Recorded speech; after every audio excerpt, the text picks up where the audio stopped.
With pumped up pecs, bulging biceps and abs of steel, these two men appear to be at the height of physical condition. Although the average man may only dream of looking this good, they are not fully satisfied with their bodies. They both identify with a condition called muscle dysmorphia, an issue that the Body Dysmorphic Disorder Foundation have estimated 10% of male UK gym goers to suffer with at some point in their lives. Muscle dysmorphia is a syndrome where individuals feel very insecure about how muscular their bodies are, even when objectively they're actually quite large and muscular. So they'll be very obsessed with packing on muscle, and often their whole lives will revolve around training in the gym and their muscularity. 20-year-old Dan Parrish is a natural gym enthusiast from Essex. Admitting to having muscle dysmorphia, he says that his body insecurities began an intense relationship with strength training. Training is definitely an addiction. At first, it was kind of just testing the water. I was a bit insecure. I just wanted to change a few things about my body. But eventually it became a passion. It was like me versus myself in the gym. Every time I look at myself in the mirror, even though I know I've made improvements, it's never enough. I just want to keep going. I always pick out what I think's wrong with myself instead of focusing on the positives. Determination to develop a muscular physique naturally like Dan will often spark the adoption of an active and healthy lifestyle. However, the pursuit of perfection for some men can lead to potentially dangerous drug consumption. 21-year-old amateur bodybuilder and personal trainer Dan Mulvey is one of many muscle dysmorphia sufferers to have experimented with anabolic steroids. So you've got testosterone enphenate, so it's a slower releasing ester. So this is 10 mil, it's not full anymore, whoops. So then you can match that with Tren. Now Tren's the most potent one you can get. It increases your prostate size, it increases the size of your heart, puts strain on your liver and your kidneys. All of this puts strain on your kidney and your liver. Winstrol is toxic, very toxic for your joints. It will shred you out, make you strong, but you get breathing problems with that as well. A normal cycle will probably cost you between £300–500 ish. So it's not exactly the cheapest option, but again, there's a different price you pay, not just the money side of it, unfortunately.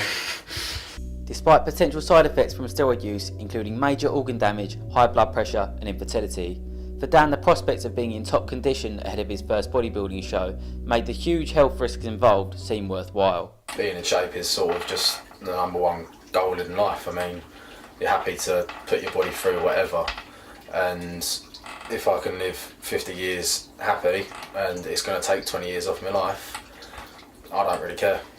I'm happy to do whatever I've got to do and take whatever I need to take to look how I want to look. Unignorable in relation to the apparent growth of muscle dysmorphia today is the media's widespread presentation of male muscularity.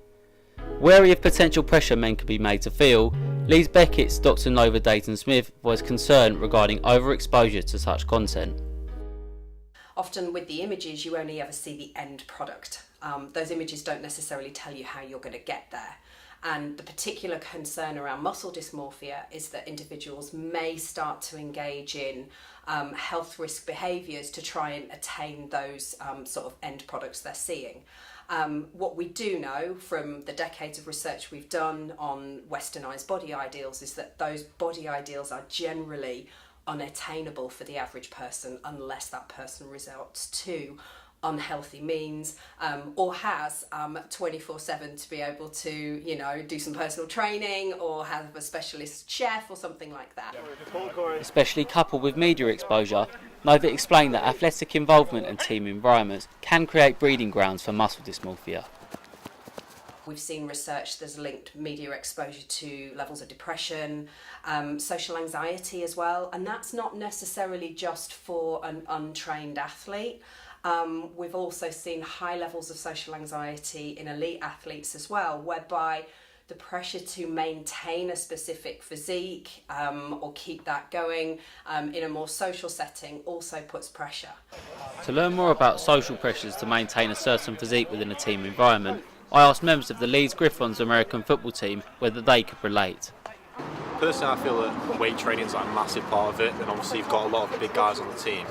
And I'm personally happy with my own routine, but there's a lot of pressure.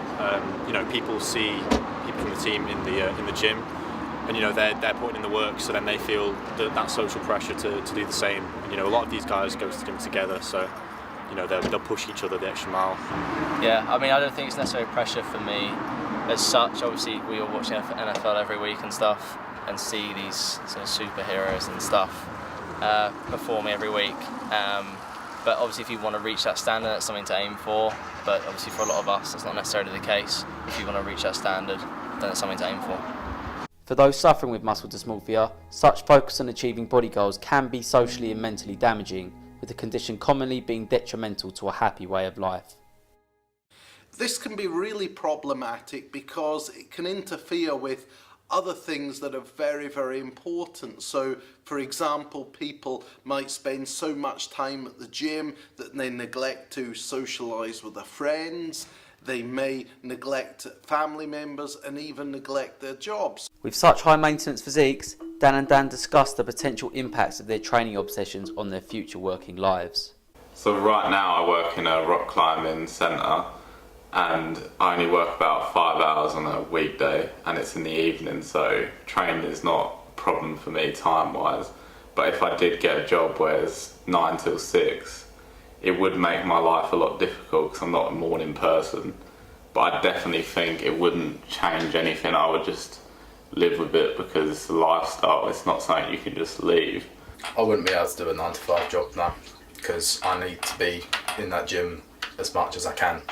Not just from my own personal sake of my own mental health being in there, it's from being able to follow the career path that I want to follow. I need to be surrounded by weights all the time. I need to be in that environment because it's not only going to push me in my personal training career to become a top level personal trainer, but it's also going to push me in my bodybuilding career. During sixth form, when I was kind of pushed for time, I would come in here in the morning before school and do like a little session, maybe abs or whatever I fancy training that day. So if I did get a like 9 till 6 job in the city, I could definitely use this, and like it would definitely help me be able to handle it because I could use this in the morning. So how do you feel if you miss a session or are forced to skip it? So if I miss a session, kind of puts a downer on the whole day. Like when I set out to do something, I want to get it done. So if I miss a session, I kind of feel that throughout the day, like I've let myself down. Whilst he plans to enter future competitions, Dan admitted that the huge stress placed on his lifestyle in preparing for his first bodybuilding show caused him to drop out. Where I was training twice a day, near enough every day a week, I wasn't sleeping, wasn't seeing my girlfriend at all, so that put a massive strain on us, and that was, again, one of the reasons that I stopped it. Diet, I had to eat at certain times. If I didn't eat at that certain time, I'd then beat myself up about it. So that sort of would kill you mentally as well. You weren't allowed any form of seasoning, nothing, no sauces, nothing. And obviously being 20, obviously a lot of 20-year-olds want to go out, have a good time. And I wouldn't be doing that, I'd be in the gym. Potential damage and distress caused by muscle dysmorphia is arguably equal to that of other dysmorphic disorders such as anorexia. However, awareness of the condition unfortunately seems not to be as high. I think firstly, unfortunately, males are very bad about talking about their mental health. And so that's one issue, that males often would feel less masculine, less of a man if they admitted to feeling these kind of weaknesses. These kind of cosmetic concerns about how they look have long been seen as much more a female domain, but actually males suffer from a lot of the same pressures as women. It's just that rather than an ideal of thinness, society dictates an ideal of leanness and muscularity. Dan and Dan clearly both lead lifestyles devoted to staying in incredible shape.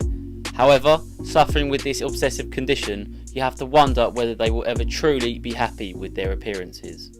I don't think I'll ever be completely satisfied with my body. I know I've come a long way, and I definitely think that I've made loads of improvement, but it will definitely be a part of my life. And will I be happy living with it? Yeah, I think I'll be happy living with it because I'm still happy. It's just something that's a part of my life. I look in the mirror and want more all the time, and I don't think that'll ever change. I'll never be happy with the way I look, ever. Purely because I have such a high level and standards of what I should look like that I'm never going to go back to how I used to look like again. Whether it kills me or not, I don't care. I've got to do whatever I've got to do.